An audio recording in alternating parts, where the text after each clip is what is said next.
Hey guys, welcome back to the channel. I wanted to give you a quick overview of this build. I'm working on my 2001 Chevy S10, so there's a steering wheel. You'll notice that the entire interior basically is torn apart. The reason for this is I was installing this, which is a subwoofer. It's a Rockville, which is obviously an off-brand. It's not like a kicker or anything like that. I wanted to get kind of an off-brand just because this is my first subwoofer install ever, and if I jacked it up, I didn't want to jack it up with $300 kicker. So I actually might go back and drop a kicker in here. It's all pretty much plug and play wiring. So now that I've got the wiring infrastructure in place, I can just pop this sucker out, put it in a different vehicle or whatever like that, and then drop in a kicker. So anyway, I want to give you an overview because this was a really steep learning curve for me. I'd never done a subwoofer before. I hadn't done a lot of car audio. If you follow the channel, you know that I put a little touchscreen, double DIN touchscreen a while ago, and that was actually fairly straightforward. The wiring harness for that too wasn't too bad, but this subwoofer has been just a beast. Let me start with the biggest lesson I learned real quick.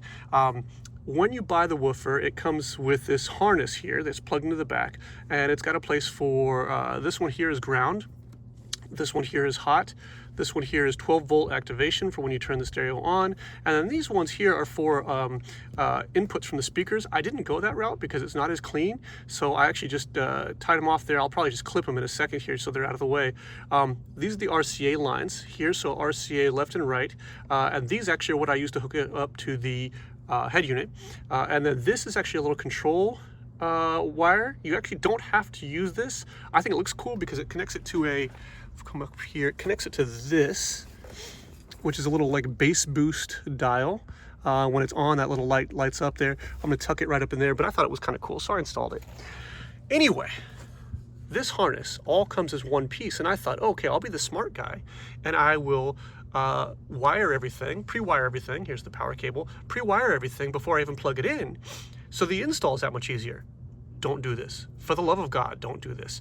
The reason why is because once I had it all put together, I was now trying to force wires up to the front of the car into the under the hood for the power, obviously, and that was a massive pain in the butt. So I had to go back and do everything in reverse.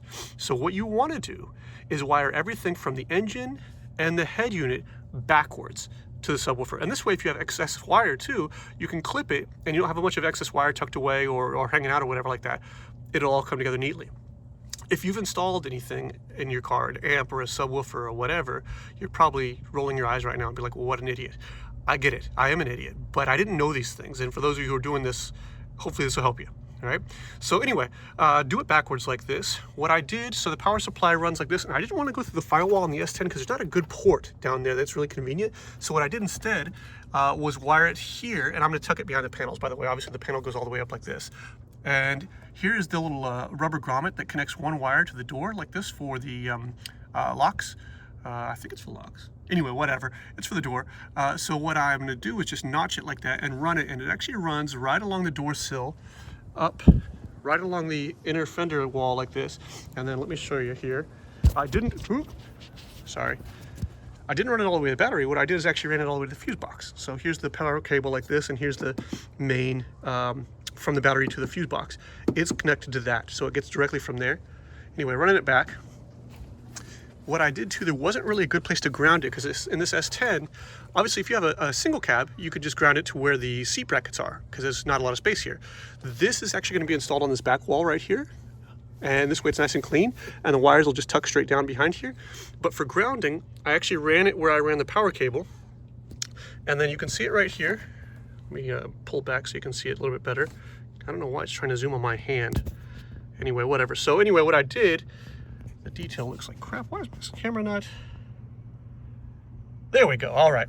So what I did was I actually took my sander out, cleaned the paint off of this spot because obviously you want good metal-to-metal contact on the ground. So I ground it out of the way like this, and then I drilled through the frame, and this actually just goes straight through the frame. I checked below, there's no fuel line or anything like that below it, so just make sure you got a clear space there.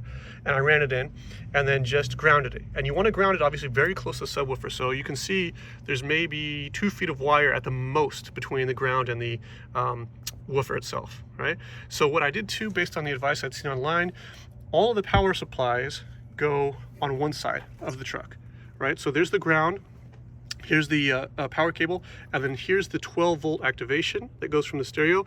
All of it runs on this side. On the other side of the truck, let me walk you over there real quick because everything's still off of it.